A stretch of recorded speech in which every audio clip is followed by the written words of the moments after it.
ఈరోజు ఆంధ్రప్రదేశ్లో కూటమి ప్రభుత్వం అధికారంలోకి వచ్చాక ఏ విధంగా మహిళల్ని, రైతుల్ని, విద్యార్థుల్ని మూకుమ్మడిగా అందరినీ కూడా నిలువునా మోసం చేస్తున్నారో మీరు అందరూ గమనిస్తున్నారు.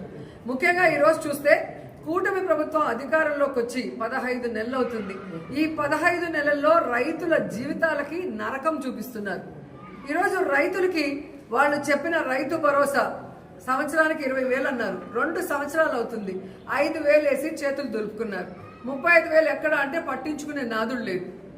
అలాగే మీరు చూస్తే రైతు భరోసా కేంద్రాల ద్వారా, సహకార సంఘాల ద్వారా రైతులకు ఎంత అవసరమైతే అంత ఎరువులు, యూరియా, విత్తనాలు, పురుగుల మందులు, యంత్రాలు అన్నీ కూడా జగన్మోహన్ రెడ్డి గారు సరఫరా చేసేవారు. కానీ ఈరోజు కనీసం రైతులు తాము పెట్టుకున్న పంటకి కాపాడుకోవడం కోసం యూరియాని అడగటానికి వెళ్తే యూరియా లేదు. మరి కేంద్రం ఇచ్చిన లక్షల టన్నుల యూరియా ఏమైంది రైతులకు ఇవ్వకుండా అంటే ఈరోజు తెలుగుదేశం పార్టీ నాయకులు, వ్యాపారస్తులు కుమ్మక్కై దాన్ని బ్లాక్ మార్కెట్లో అమ్మేసి ఈరోజు ఏ విధంగా రైతుల జీవితాలతో చెలగాటమాడుతున్నారో మీ అందరూ కూడా గమనిస్తున్నారు. ముఖ్యంగా నా నియోజకవర్గం నగిరి గురించి నేను చెప్తాను. స్టేట్ అంతా ఎలా జరుగుతుందో మీకే అర్థమవుతుంది.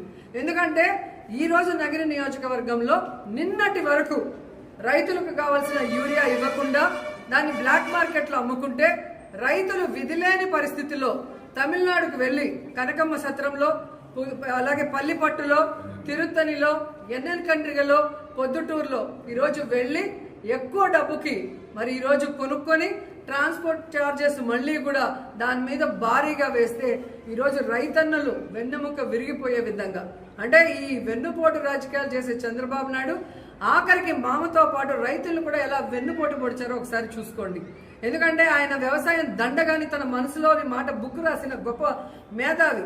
అలాంటి వాడిని నమ్మినందుకు ఈరోజు రైతన్నల జీవితాలు సర్వనాశనం చేశారనేది మీరు అర్థం చేసుకోవాలి.